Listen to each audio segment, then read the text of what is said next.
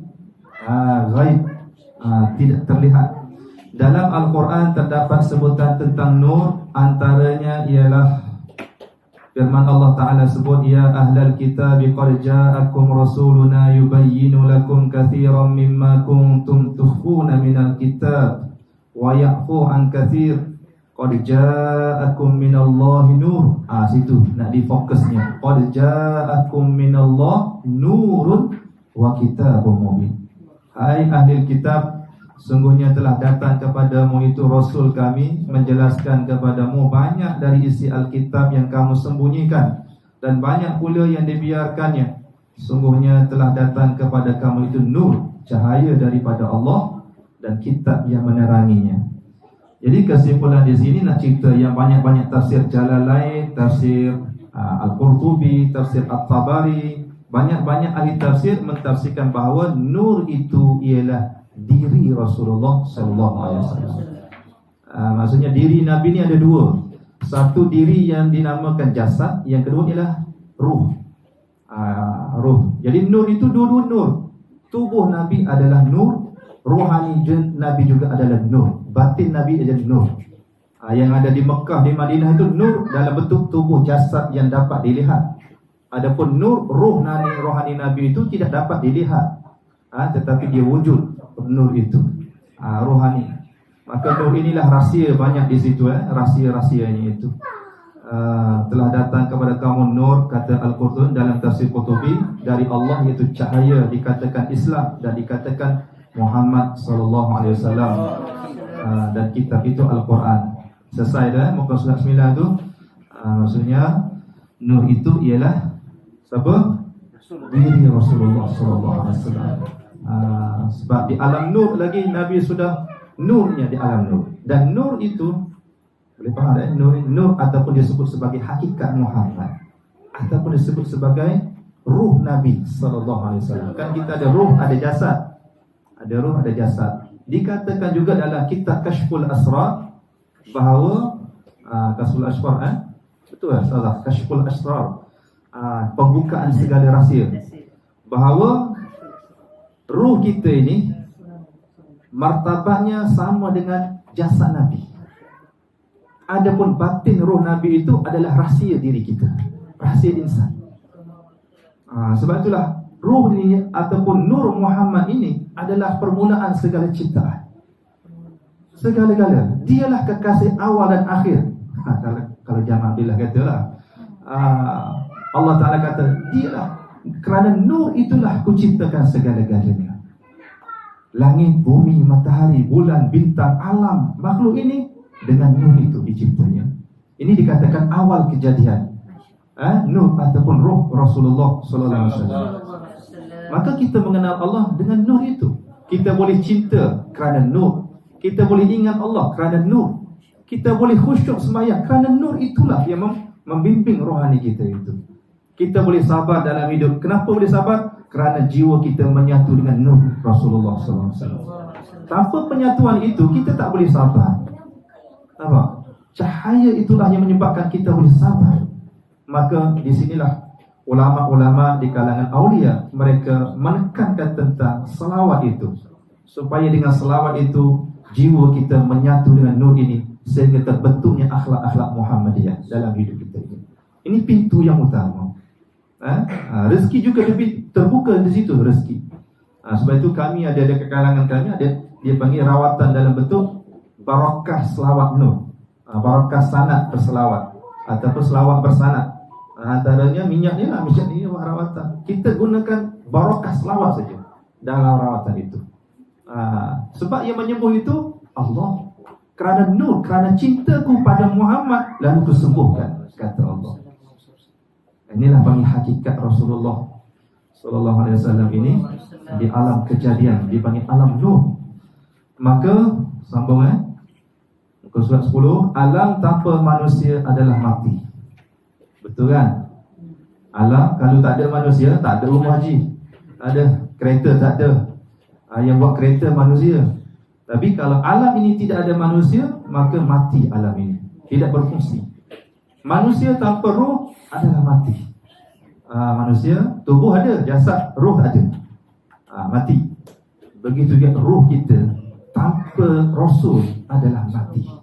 Kenapa kita melakukan kejahatan? Kenapa kita ada dengki? Kenapa kita ada perasaan sangka buruk? Kenapa ada sombong? Kerana kita terputus dengan nur Rasulullah itu. Sebab itulah kena menyatu kembali, selawat kembali, agar jiwa kita menyatu dengan nur itu. Moga-moga akhlak itu akan berubah dalam hidup kita. Rasulullah sallallahu alaihi wasallam adalah sumber cahaya kerahmatan bagi sekalian alam. Ini pun ayat Allah Taala sebutkan, wa ma arsalnaka illa rahmatan lil alamin. Rahmat sekalian alam, seluruh alam manusia, alam jin, alam haiwan, alam malaikat, alam tumbuhan, segala alam yang zahir dan ghaib. Inilah rahmat. Kerana permulaan ciptanya itu, mula-mula sekali Allah Ta'ala cipta ialah nur Nabi itu sallallahu alaihi wasallam. Seorang sahabat Nabi bernama Sayyidina Jabir tanya, ya Rasulullah, apakah yang dicipta oleh Allah Ta'ala pertama-tama kali? Allah Ta'ala cipta benda. Maka Nabi menyebut pertama yang dicipta oleh Allah Ta'ala ialah ruh Nabimu, iaitulah ruh Nabi sallallahu alaihi wasallam. Maka daripada nur dan ruh itulah terciptanya segala alam ini. Inilah pantulan daripada nur Muhammad berarti. Maka orang yang menyatu dengan Muhammad, maka lahirlah jiwa yang kasih sayang. Tidak ada benci. Walaupun dia bukan Islam, dia bukan Melayu, dia Cina, India, bukan.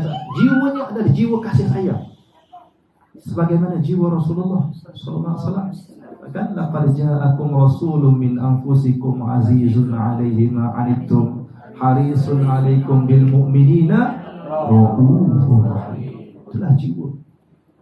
Bila cinta betul-betul kepada Nabi, pasti dia akan berubah akhlaknya automatik, sehingga dia pun rasa pelik. Kenapa saya boleh sabar? Kenapa saya boleh redha hal ini? Dulunya 7 keturunan tak boleh berdamai. Ya. Tapi keturunan ke-8 boleh berdamai. Kenapa? Kerana nur itulah yang menyatukan. Kerana jiwanya sudah berubah. Inilah kepentingan cahaya ini yang dikatakan diri dan sebagai sumber kebaikan, kerahmatan, kerajaan Allah Subhanahu wa taala. Tanpa Rasulullah sallallahu alaihi wasallam, ruh dan alam ini dalam kegelapan daripada cahaya Allah. Nur itulah yang menerangi. Baginda adalah penghubung antara alam ketuhanan dan alam manusia. Ini penghubung manusia dan alam. Sebab itu Isra dan Mi'raj adalah proses hubungan. Allah menghubungkan hamba dengan Tuhan itu. Sebab Nabi sempadan. Nur ini dikatakan, kalau ibarat guru saya sebut, Walid sebut, nur itu Nabi itu, rohani Nabi itu ibarat kalau kita ni berada di mana? Dekat pantai dipanggil apa? Muka kuala tu. Ada bertembung antara laut dan sungai. Sempadan itu dia panggil apa? Kuala sempadan tu. Jadi Rasulullah itu di tengah-tengah. Nak kata masin pun tidak, nak kata tawar pun tidak, di tengah. Dialah penghubung antara sungai dan laut itu. Itulah Rasulullah sallallahu alaihi wasallam. Penghubung antara kita, siapa nak sampai kepada Allah, tak boleh kalau tidak melalui pintunya itu. Itulah yang penting ditekan ulama dulu, sehingga mereka mempelajari ilmu martabat 7 je. Pernah dengar martabat 7? Pernah dengar? Tak payah bukalah, nanti pening pula. Martabat yang satu pun tak siap lagi, naik 7 tenggelam timbul lah, terus masuk go. Jadi nak ceritanya bahawa semua kejadian ini adalah daripada di situ. Situ segala-galanya di situ. Sebab itu tak boleh lupa itu. Sebab itu kalau kita sembahyang, jangan lupa Rasulullah SAW. Tak sah sembahyang lupa Nabi. Sebab ingat Nabi, ingat Allah. Lupa Nabi, lupa Allah. Sebab Allah dan Muhammad tidak berpisah antara keduanya. Tidak berpisah. Zat dan sifat tidak berpisah. Macam saya lah, zat ni tubuh saya, sifat saya tinggi rendah, tak berpisah. Saya dengan tinggi dan rendah, itu dia tak sifat. Sikit-sikit gitulah. Baginda adalah penghubung antara alam ketuhanan dan alam manusia. Baginda adalah pintu bagi para perindu ilahi. Memasuki pintu lain daripada baginda adalah sesat. Tak jumpa jalan lah. Dia nak belajar makrifat tinggi-tinggi sampai tidak melalui jalan Nabi, tak akan jumpa makrifat yang benar. Yang ada ialah merempak yang sesat lah. Makrifat yang sesat itu. Itulah kita kena cari guru yang maksudnya ada sanak nur, sanak yang bertali dengan cahaya Nabi itu. Barulah kita akan berada di atas jalan kebenaran. Cahaya keramatan baginda tetap kekal merahmati alam walaupun jasad baginda tiada lagi di bumi ini. Walaupun jasadnya di Madinah kan, tapi cahayanya melimpah.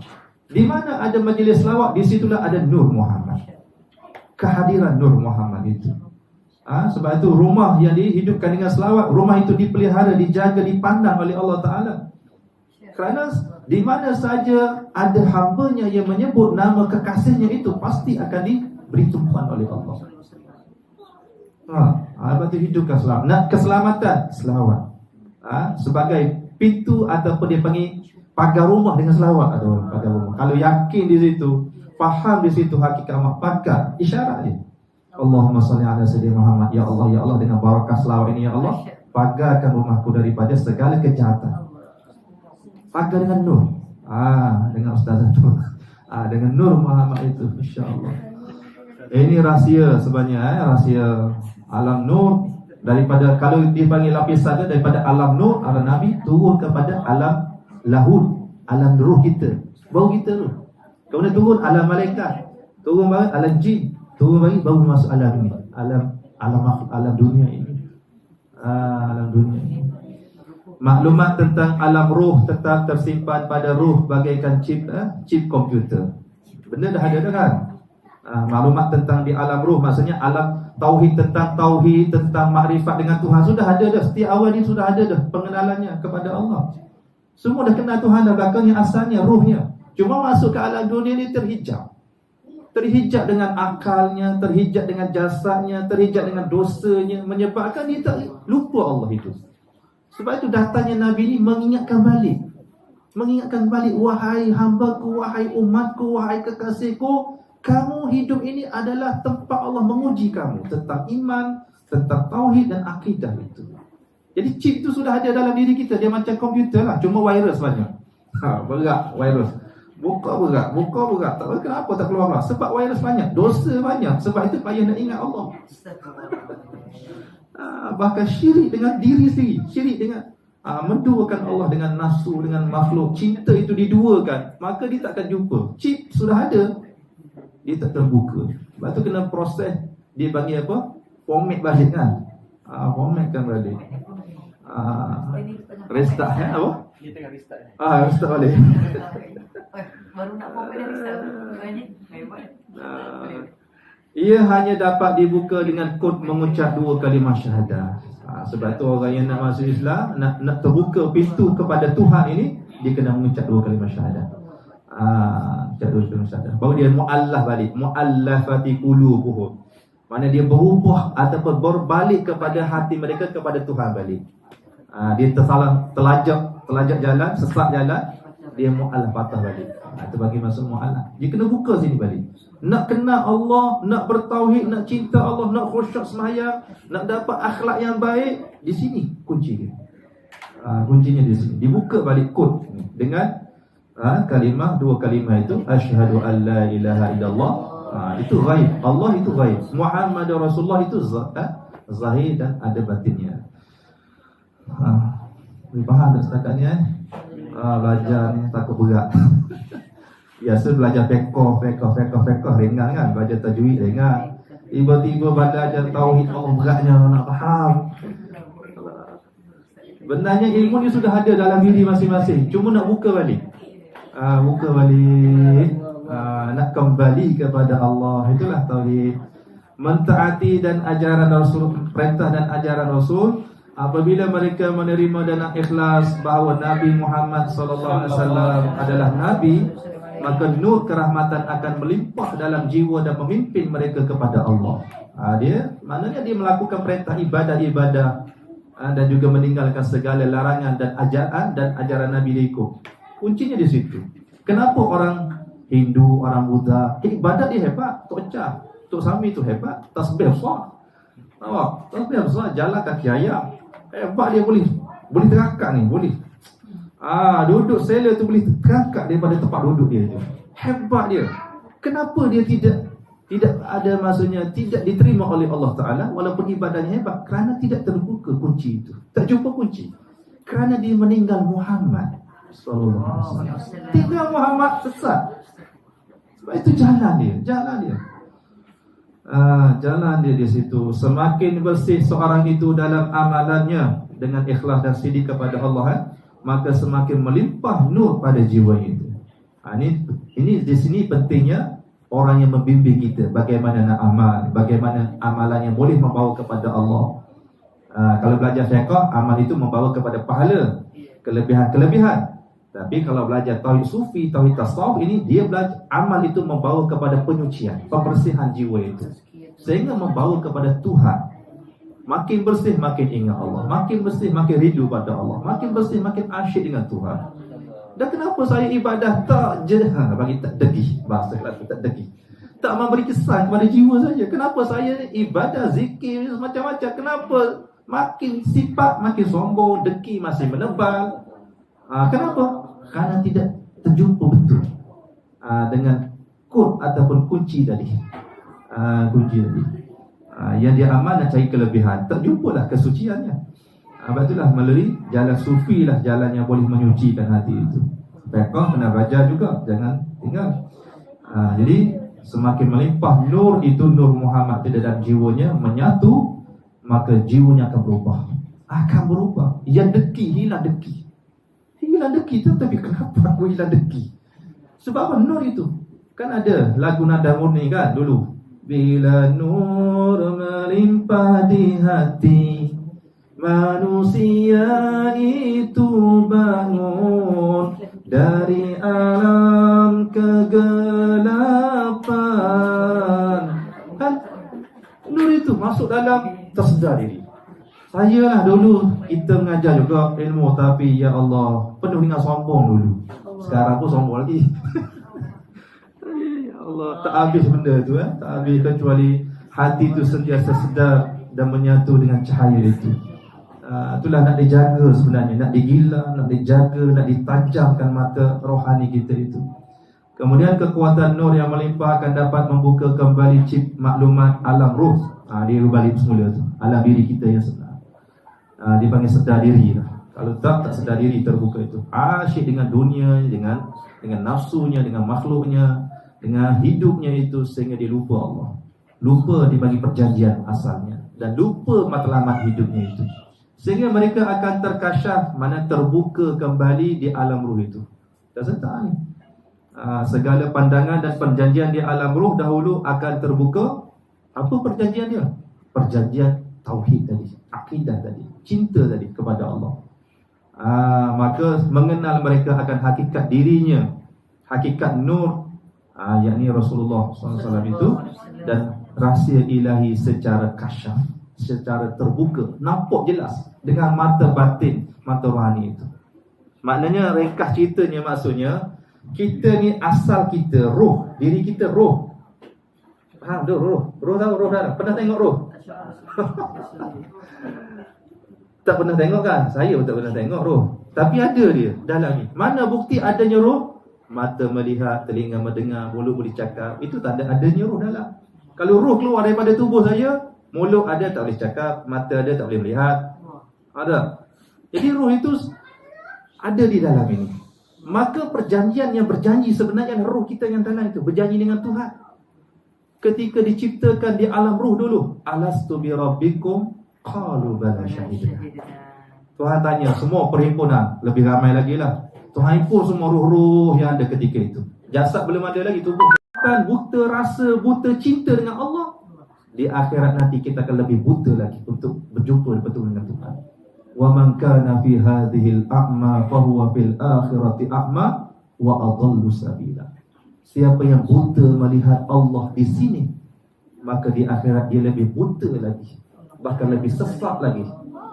Buta di sini ialah buta mata hati, buta mata rohani itu. Sebab itulah kita belajar ilmu, kita beramal, beristighfar ini nak kembali buka celik mata balik. Asal perjanjian kita itu. Okey, boleh faham boh? Baik boh kan? Wahai, alhamdulillah. Air itu nur. Nur itulah yang menghilangkan, Allah yang menghilangkan haus. Nur itu adalah tajalli dia saja. Baik, jadi tanda nur itu berada dalam hati kita. Tanda bila nur itu masuk dalam hati. Bagaimana? Pertama ni dia akan terkasyaf melihat aib dan dosa diri. Itu tanda perjalanan, permulaan kepada Isra dan Mi'raj kita itu. Sebab Isra Mi'raj perjalanan tauhid, perjalanan nak kembali kepada Allah. Nabi buka jalan pada malam Isra dan buka pintu-pintu langit semua dan Nabi buka. Kita berjalan saja, mengikut jalan syariat, tariqah, hakikat dan makrifat baginda sallallahu alaihi wasallam. Jadi tanda pertama, datang kesedaran rasa dosa. Dulu tak rasa dosa, buat dosa tak rasa dosa. Semayang, tak semayang, tak ada, relax je. Sekarang tak semayang rasa dosa. Rasa inilah tanda Allah Ta'ala sayang kepada seorang hamba itu. Dia akan buka pada rohani, pada rasa kita, rasa berdosa, rasa dosa. Sebab itu kita kena buka dengan taubat itu. Taubat, makin taubat, makin bersih hati, makin rasa berdosa. Kalau tak, kita dah nampak dosa orang ni. Awak dosa ni, awak dosa dah nampak orang. Yang dalam ni tak nampak, terhijab. Maknanya apa? Maknanya nur itu belum ada dalam jiwa. Dia hanya belajar ilmu hukum orang. Ni salah, ni tak betul, ni dosa, ni neraka, tak semaya ni. Dia nampak orang. Bila Allah Ta'ala buka pada dadanya, dia akan nampak dosa. Ya Allah, terduduk dia.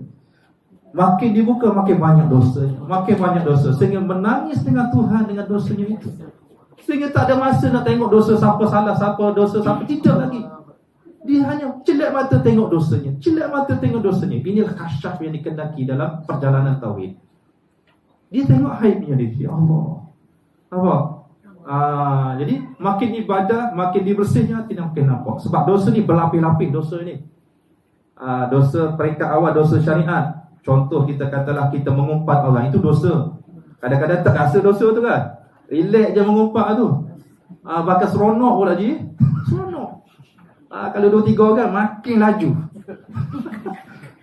Makin laris punya dia begitu.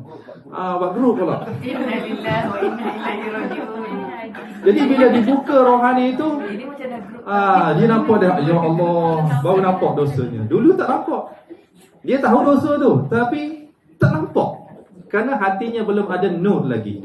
Ini pentingnya nur dalam untuk perjalanan kepada Allah. Dibuka pertama nampak dosa, satu dosa. Nampak yang kedua pula, dia sudah solat, dia sudah puasa, sudah ibadah, sudah berzikir. Dibuka lagi, dia nampak dalam ibadahnya ada riak pula. Kadang riak tak nampak kan? Tak nampak riak.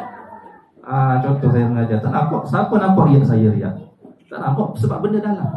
Sombong ke, riak ke, rasa diri bagus ke, orang lain semua lekeh lah ke, aku seorang yang pandai. Nampak? Jadi dalam ni siapa nampak? Kecuali kalau hati tu ada nur, baru kita akan nampak. Ini dosa, lapisan dosa.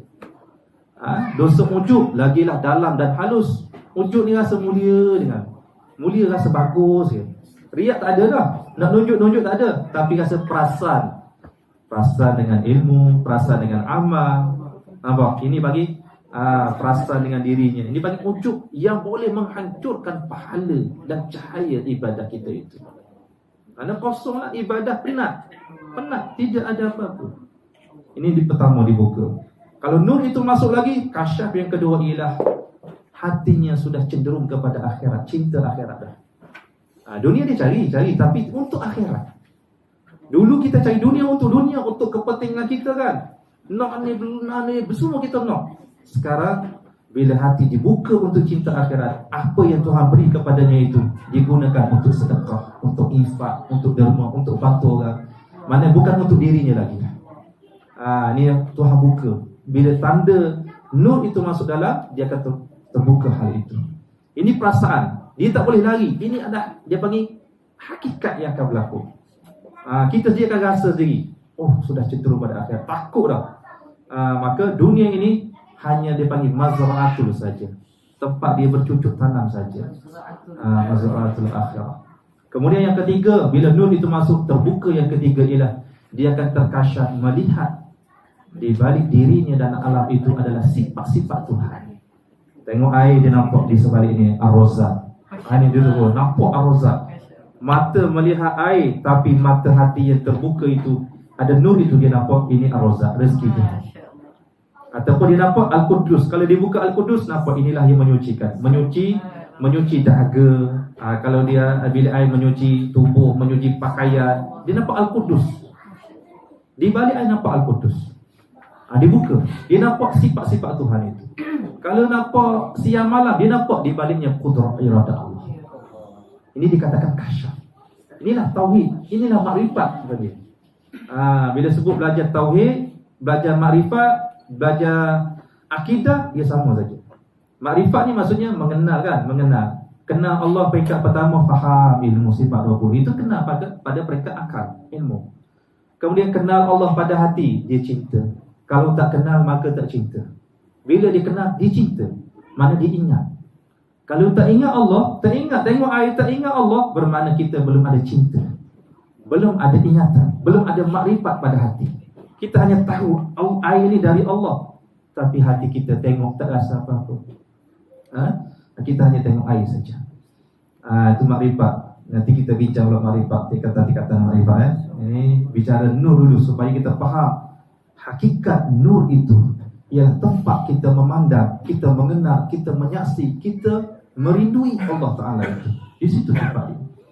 Sebaik-baiknya untuk mencapai hakikat ini, hakikat perjalanan ini, perlukan bimbingan ya para pembimbing rohani. Ini disebut sebagai mursyid. Mursyid ini guru yang membimbing, guru yang menunjuk jalan. Dan guru ini dia sudah ada pengalaman-pengalaman melalui jalannya itu. Dia sudah tahu dah tipu daya nafsu, tipu daya syaitan, tipu daya makhluk, tipu daya dunia. Dia nampak dari situ semua, sebab dia sudah melalui. Ini guru mursyid. Guru mursyid dia sudah melalui rohaninya, sudah bersalib dan sudah dibuka satu jalan itu. Maka dia turun untuk membimbing umat ini kepada Allah kembali. Dengan dia bimbing bukan dengan dirinya, dengan nur yang dilimpahkan ke dalam dada mereka itu. Jika sukar memiliki, akhir zaman ni payah kan, nak cari guru yang benar payah. Guru yang memberi ilmu boleh ada ramai, dia panggil muallim. Beza dengan murabbi. Muallim ini tidak semestinya murabbi, tetapi setiap murabbi dia muallim. Muallim ni dia mengajar ilmu, mengajar surah, mengajar masjid, mengajar ini muallim. Murabbi ni dia mendidik, bukan sekadar memberi ilmu, tetapi dia mengajar kaedah bagaimana untuk beramal, menyucikan hati, dan dia mengajar bagaimana untuk mencapai kasyaf dan tauhid, bagaimana untuk mencapai laduni. Itulah murabbi. Murabbi ni bukan mengajar saja, dia akan didik, dia bagi zikir ni, dia akan bagi amalan ini, dia akan bagi amalan ini dan amal pula dengan betul. Dia akan sentiasa nasihat, dia ada tausiah. Beramal pula dengan ikhlas betul-betul. Jangan ada dalam hatimu yang lain selain daripada Allah ketika beramal. Dia sentiasa berpesan. Ni murabbi, dia didik satu. Muallim ni ngajar balik. Itu ya kan? Ramai murabbi. Muallim itu. Jadi jika sukar untuk memiliki, mana saya bukan, saya sebab saya kalau ada guru lain, murabbi lain, duduklah dengan murabbi itu. Sebab saya ni nak kata murabbi pun tidaklah, maksudnya amanah, menjalankan amanah murabbi kadar-kadar untuk melepaskan daripada syirik saja. Sepada itu nak jadi terbang, nak jalan atas air, nak tembak takluk, tu kena cari murabbi yang lain lah, guru-guru yang hebat, habib-habib ke syekh ke pak-pak kiai yang hebat. Kita ni belajar sekadar-kadar nak lepas daripada syirik khafi yang ada dalam batin kita itu. banyakkan selawat. Kalau tak ada itu, maknanya banyakkan selawat di situ dan benar dalam mengamalkan sunnah, insya-Allah dengan keberkatan selawat kita dapat pemeliharaan Allah Ta'ala daripada segala kesesatan itu. Tak jumpa guru, kalau cari, sebab akhir zaman susah nak cari guru ni. Tak jumpa, banyakkan selawat, pesan guru saya. Banyakkan selawat di situ. Sebab kita belajar ni nak jadi baik saja, dah jadi baik. Baik dengan Allah nombor satu. Kalau dengan Allah tak baik, macam mana nak baik dengan manusia? Hablum minallah tak selesai, hubungan dengan Allah, tauhid tak selesai dengan Tuhan, bagaimana nak baik dengan manusia? Tak akan baik. Kalau baik pun ada udang sebalik mi. Ada sesuatu lah daripada kebaikan itu. Boleh? Sabda Nabi, man shalla alayya salatan wahidatan sallallahu alaihi asyra. Siapa yang berselawat padaku sekali, Allah selawat padanya 10 kali. Selawat ni mana? Doa. Doa kan? Selawat, doa. Ada seorang Syekh Ibn Athaillah As-Sakandari. Pernah dengar Syekh Ibn Athaillah As-Sakandari? Penulis kitab hikam itu. Beliau kata mensyarahkan hadis ni, dia kata siapa yang selawat pada Nabi sekali, padaku sekali, Allah selawat padanya 10 kali. Syekh Ibn Athaillah kata selawat Allah sekali saja pada hamba itu tidak boleh menandingi amal ibadah sepanjang hayat. Sebab selawat Allah itu lebih besar, lebih tinggi, lebih hebat daripada amal kita. Berapa puluh tahun kita amal, tapi tak boleh tandingi selawat Allah pada kita sekali. Bagaimana kalau kita selawat pada Nabi sekali, Allah selawat pada kita 10 kali? Di situlah datanya keberkatan, datanya kerahmatan, datanya keredaan, datanya kasih sayang Tuhan pada hamba. Itulah berlaku keajaiban pelik-pelik. Berlaku kesembuhan, berlaku keselamatan, berlaku semua. Ikut niatlah. Niat kita untuk apa? Niat untuk kebaikan. InsyaAllah dia pergi ke situ. Ya, selesai. Faham Nur? Ustazah Nur? Nur itu yang nak kata, ya. Fahim. Jadi Nur itu juga dikatakan tidak, nak kata ghaib pun tidak, nak kata sahih pun tidak. Dia sempadan. Begitu juga Nur Nabi ini. Sahabat tadi yang Jabir tadi tanya Nabi, ya Rasulullah, tadi satu, bila apa yang pertama dicipta, yang kedua ditanya, ya Rasulullah, bila engkau dilantik menjadi Nabi? Bila engkau dilantik menjadi Nabi? Lalu Nabi kata, aku dilantik menjadi Nabi ketika Adam antara ruh dan jasad. Sebelum ruh Adam masuk dalam tubuh Adam, disitulah pelantikan Nabi menjadi Nabi dan Rasul itu. Yang kita belajar, umur Nabi 40 kan? Umur Nabi 40 itulah pengisytiharan. Kan Raja Sultan dia sudah raja dah. PMG sudah raja kalau itu kan. Kalau makannya ayah dia sudah raja, sudah sultan. Cuma tunggu hari pemasyhuran saja. Nabi sudah dilantik menjadi Nabi dan Rasul ketika Adam antara jasad dan roh lagi.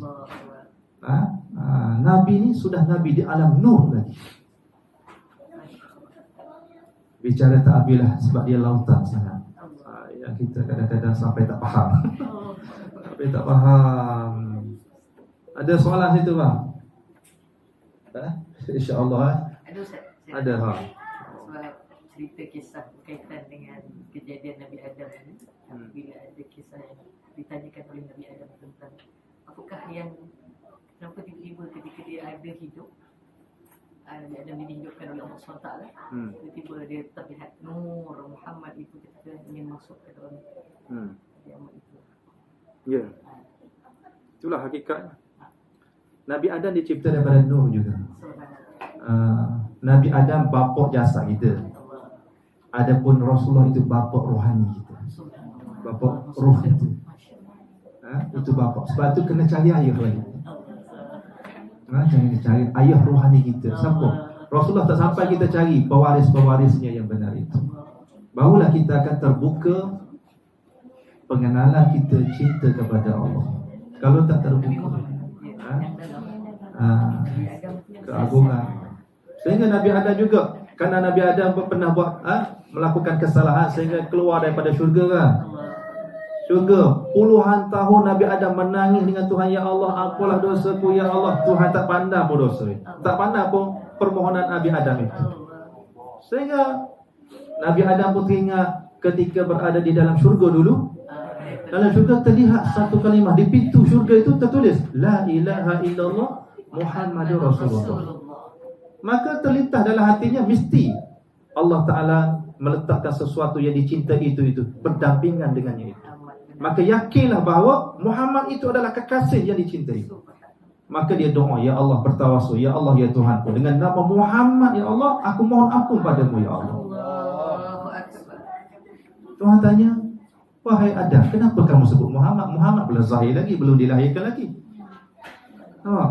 Itulah Nabi Adam kata, aku nampak dan aku yakin bahawa tidak ada sebab, maksudnya engkau meletakkan sesuatu nama itu melainkan engkau kasih dan cinta. Sebab itu aku sebut bertawasul dengan nama Muhammad. Tuhan kata, benar wahai Adam. Lalu Allah Ta'ala ajar doa kepada Nabi Adam, Rabbana zalamna anfusana wa illam taghfir lana wa tarhamna lanakunanna minal khasirin. Baru diterima doa Nabi Adam itu. Siapa kita nak sampai kepada Allah tanpa Nabi?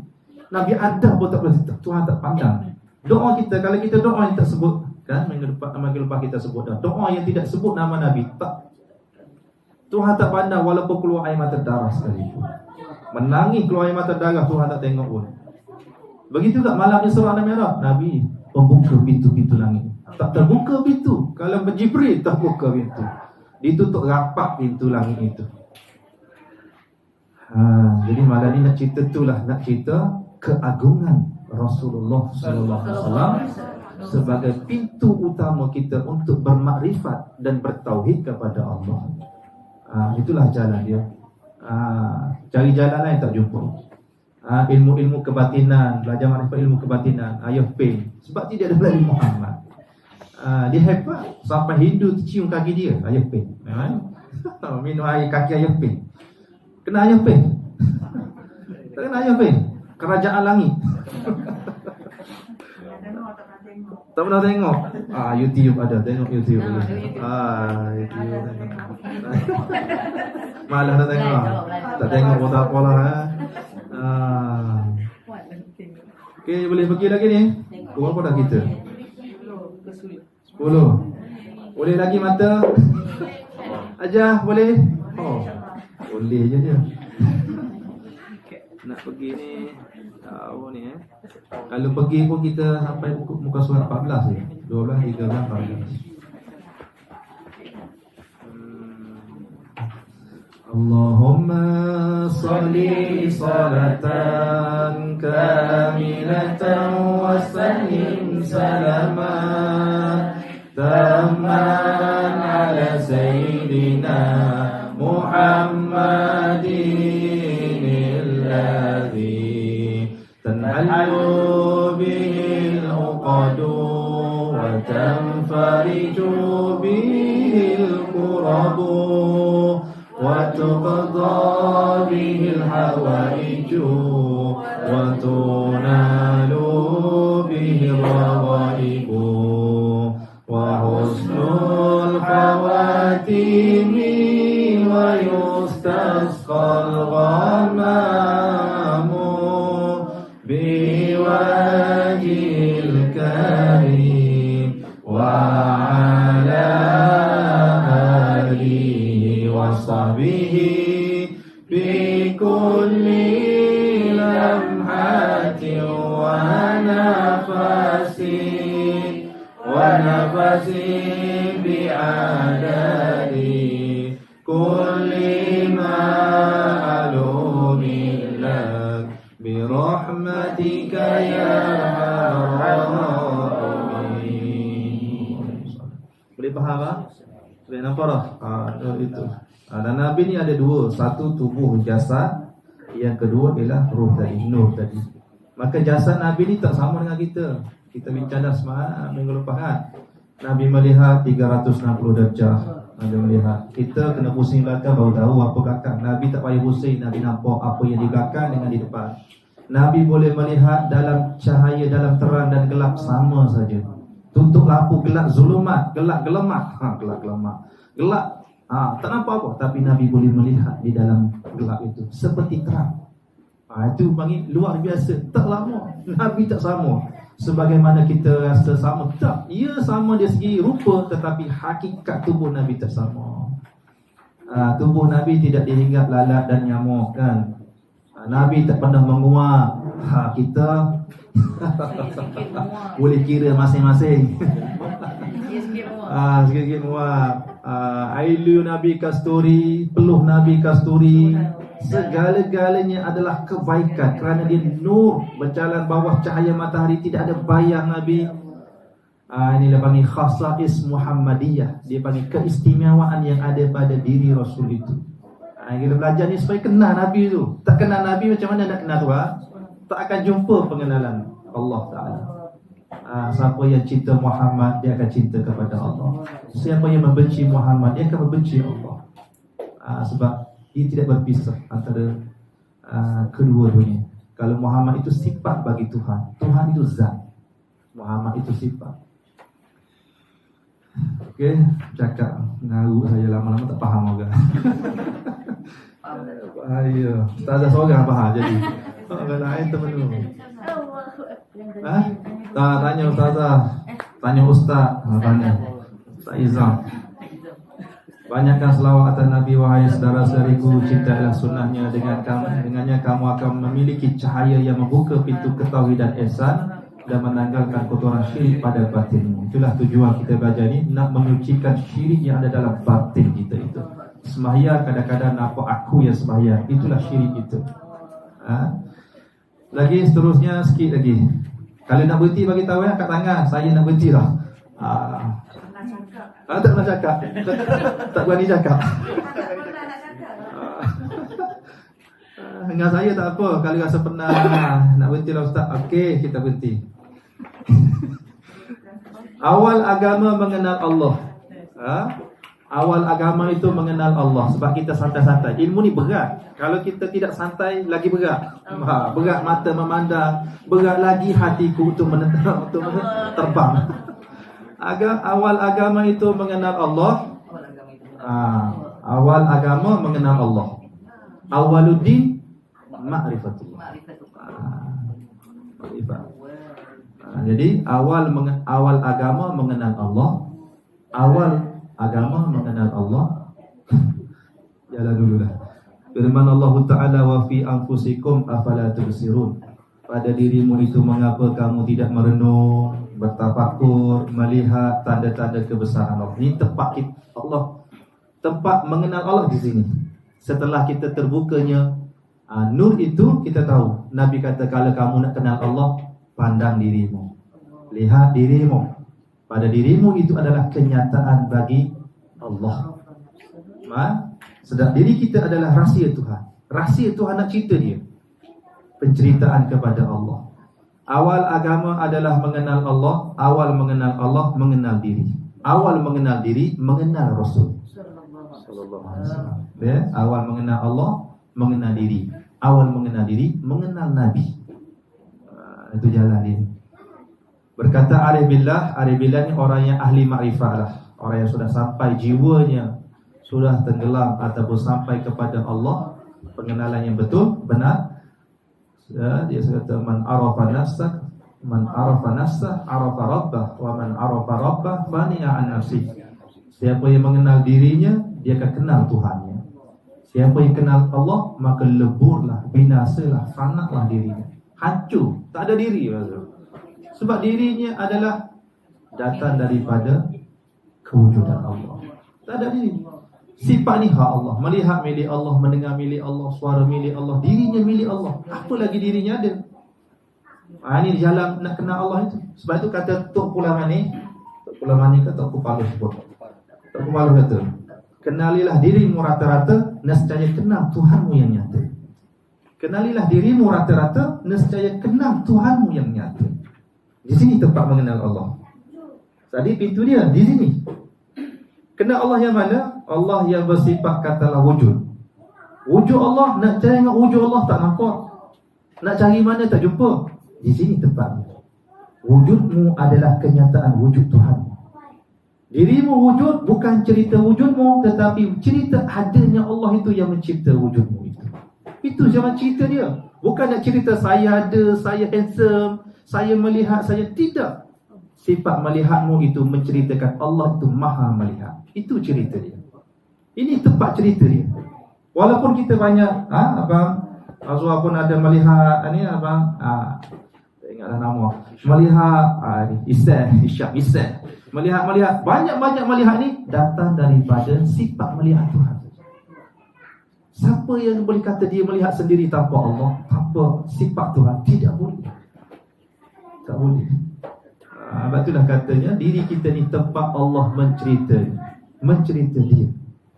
Wujudmu, cerita Tuhan. Pergi lagi, boleh pergi lagi. Makin malam ni makin terbuka ni, tak tahu terbuka apa. Firman Allah Ta'ala di atas sebagai pembuka segala rahsia dalam rahsia. Ya Allah. Wa fi anfusikum itu rahsia dalam rahsia. Manusia itu rahsia Tuhan. Al-insanu sirri. Manusia itu adalah rahsiaku. Rahsia mengenal Tuhan maksudnya. Hanya Allah yang wajibal wujud, maksudnya yang wajib ada. Dan dia wujud pada zatnya. Adapun sekalian wujud yang lain bukan wujud yang pada zatnya, tetapi wujud yang diwujudkan oleh Allah. Wujud kita bukan wujud yang sebenar, wujud yang baharu dia panggil. Wujud yang diwujudkan. Wujud Allah itu wujudun haqiqiyun. Wujud yang sebenar-benar ada. Walaupun tak nampak, tapi dialah wujud yang hakiki. Cuma dia wujudnya itu adalah mukhalafah lil hawadith. Wujudku bayanganmu, wujudku wajahmu, bukan aku dirimu, ku sekadar ceritamu. Kau tiada pada yang buta, kau nyata pada yang tahu. Karaoke pula ustaz. Boleh faham lagu tu? Lagu apa? Lagu apa? Lagu ciptaan Walid Al-Malik. Bayangan wajahmu. Anda cipta kita ini adalah cerita Tuhan, bukan cerita kita. Bukan cerita akak, bukan cerita apa, bukan cerita ni. Nak cerita Allah yang ada. Ni cerita Allah ada. Abang Haji nak cerita Allah yang ada, bukan Haji. Haji ni cerita Allah. Saya ni cerita Allah, bukan kita ni tempat cerita saya. Bukan. Yang jadi salahnya kita meletakkan cerita itu pada kita. Itu jadi sombong. Oh, ilmu aku pandai, aku hebat, aku bijak, aku ibadah, aku zikir, aku segalanya. Inilah salah kita, syirik kita dengan Tuhan. Itu nak dibuang, tu nak dipaham betul-betul, nak dibuang dalam batin kita, rasa hak Allah, bukan aku. Makhluk diwujudkan Allah untuk menyatakan, menunjukkan sifat keagungan dan kebesarannya. Okey. Boleh Abang? InsyaAllah. Ada boleh tak faham? Maknanya kita dicipta bukan untuk kenal saya. Kita dicipta untuk mengenal Tuhan. Oh, Tuhan ada. Dulu tak tahu Tuhan ada. Bila dah belajar, oh, rupanya ada makhluk ni, nak cerita adanya Allah yang mencipta makhluk. Itu cerita. Peringkat pertama dia faham, oh ada Allah. Yang kedua dia nak ingat Allah tu ada. Pergi di sini pun ada Allah. Pergi sini pun ada Allah. Balik rumah nanti pun ada Allah juga. Jangan menjadi ilmu dia ada Allah. Dia nak ingat. Lepas tu nak rasa. Pergi ke mana pun sentiasa rasa Allah tu bersama. Ini jalan prosesnya. Makhluk dan diri kita, makhluk termasuklah semua alam ini. Dan diri kita tiada lain melainkan ayat-ayat, tanda-tanda kebesaran Allah ataupun kewujudan Allah untuk menunjukkan dirinya. Di mana tempat kita nak kenal Allah? Pada makhluk dan diri kita. Pada kita, Allah menunjukkan wujudnya. Ini tempat ceritanya. Aku ada. Aku cipta kamu ni ada ni, bukan nak cipta diri kamu yang ada, nak cipta aku yang ada. Sebab ada aku tak boleh dilihat, tak boleh dipegang, tak boleh disentuh, tak boleh dijumpa kat mana. Maka kamu boleh mengenal aku ada ini melalui dirimu itu yang ada. Boleh faham? Saya? Ada kita, cerita adanya Allah, bukan ada cerita kita. Adanya langit bumi bukan nak cerita langit, nak cerita bumi, nak cerita adanya Allah. Itu cerita dia. Orang yang kenal Allah tengok langit, tengok Allah ada, tengok hebatnya Allah, tengok sifat dia, tengok afalnya itu, ciptaannya itu. Inilah tempat mengenal alam ini. Sebab nak tengok Tuhan yang ghaib itu, cannot go. Tak boleh pergi sempadannya.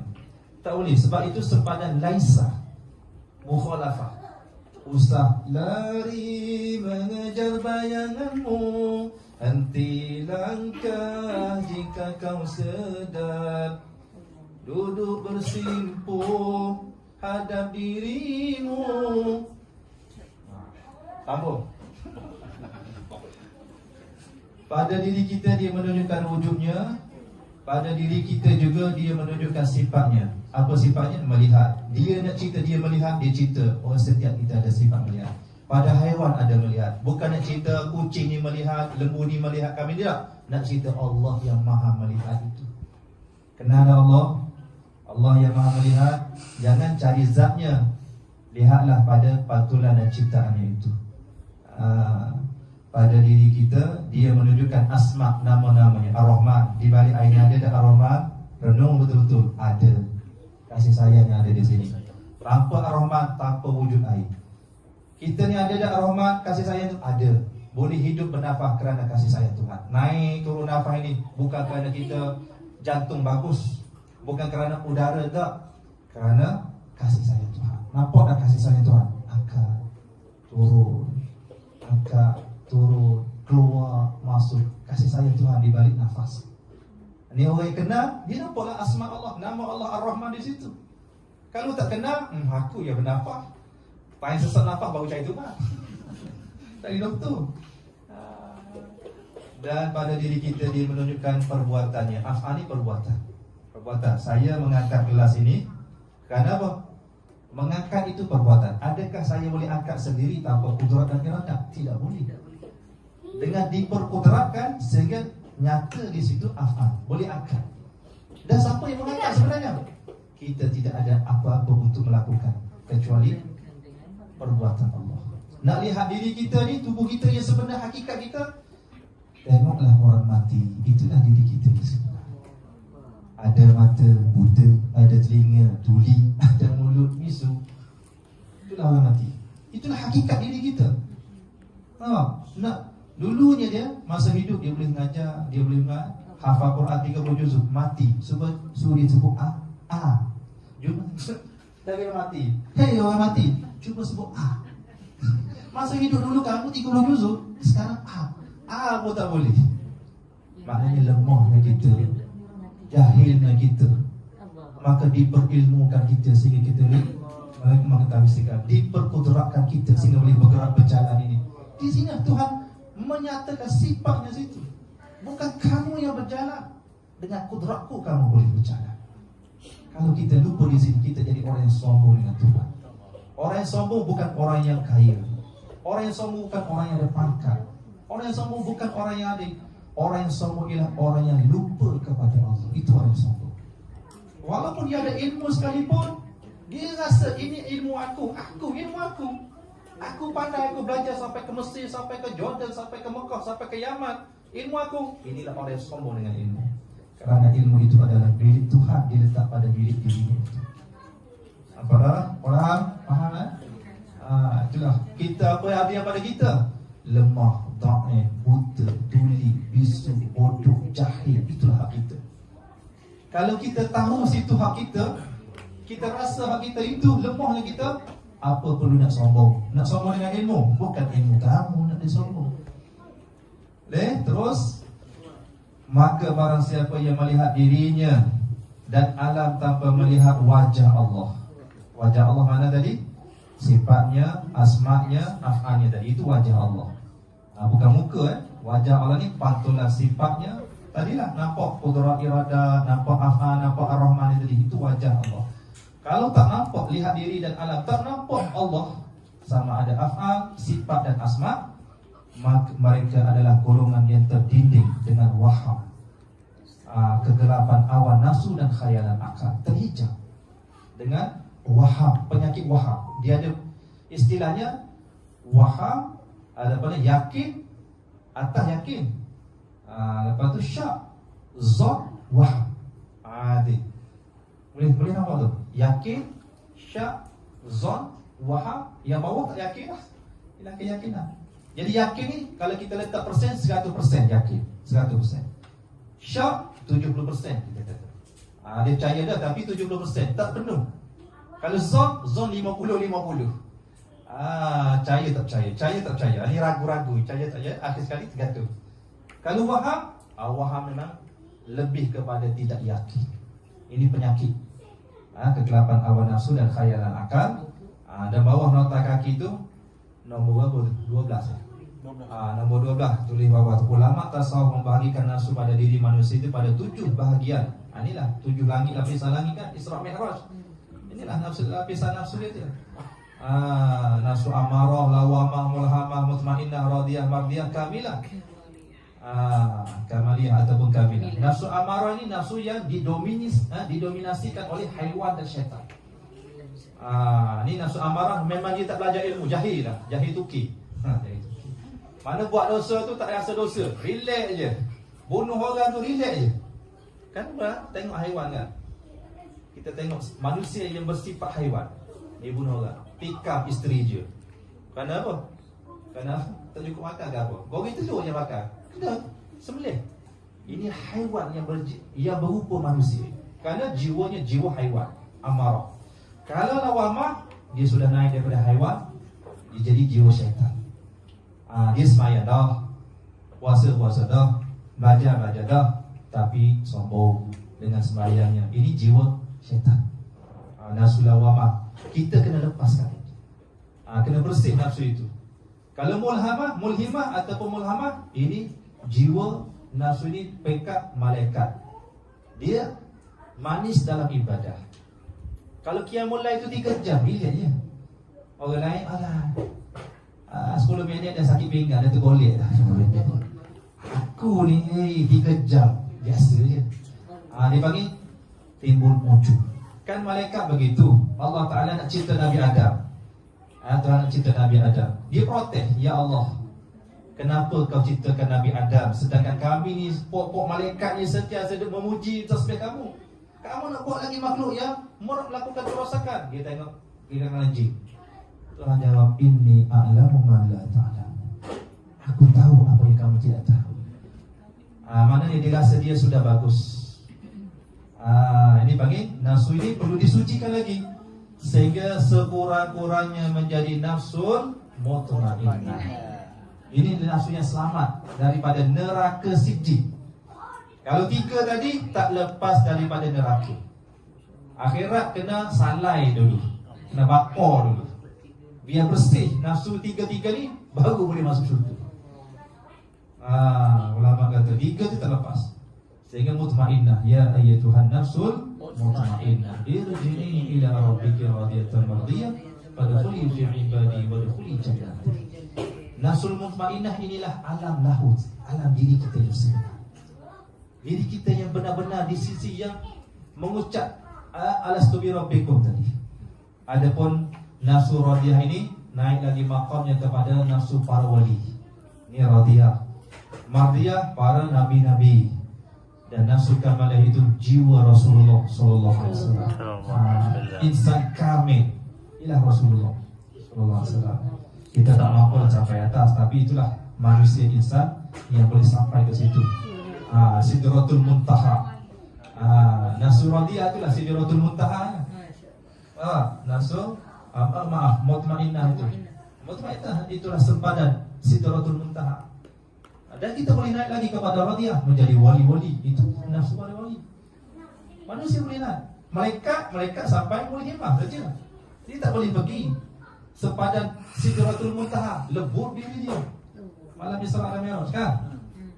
Situ sepadannya mutmainnah. Manusia dia boleh pergi lagi, makin suci, makin dekat dengan Tuhan. Selesai itu. Mereka adalah golongan yang syirik pada penglihatan. Cakap ni sampai 10.30 masyarakat. Kita berhenti sepenggal lagi lah. Berhenti pasal ni lah. Mereka adalah golongan yang syirik pada penglihatan. Dalam penglihatan, melihat syirik dengan Tuhan. Sebab apa? Teringat sifat melihat itu milik Allah. Dia rasa aku yang melihat. Aku tengok air, aku tengok ni. Mata aku ikut suka aku dan tengok apa. Inilah orang yang sokong dalam penglihatan.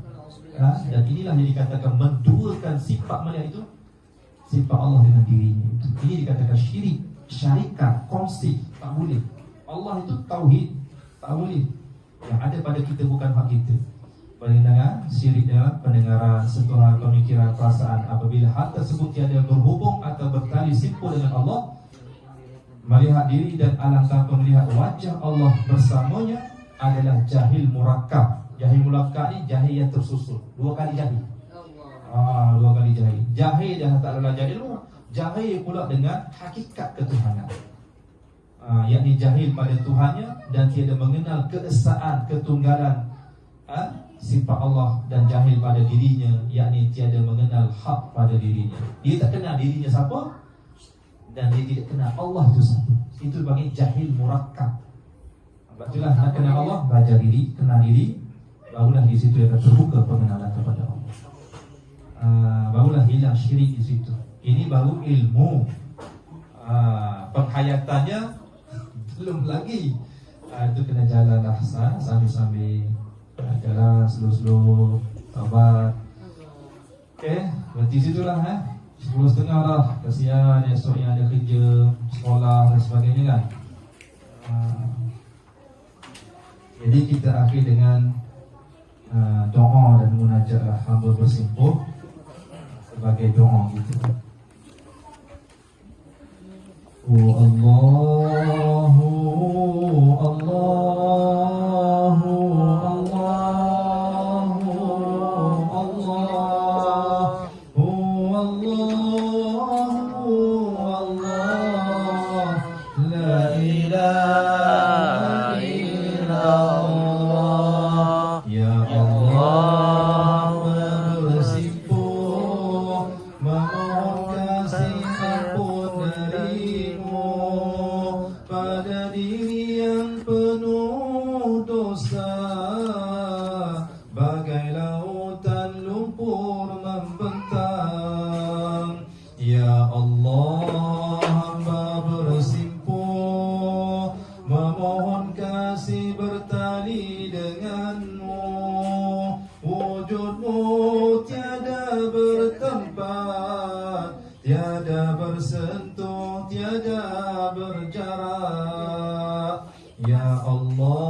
Engkaulah berkuasa segala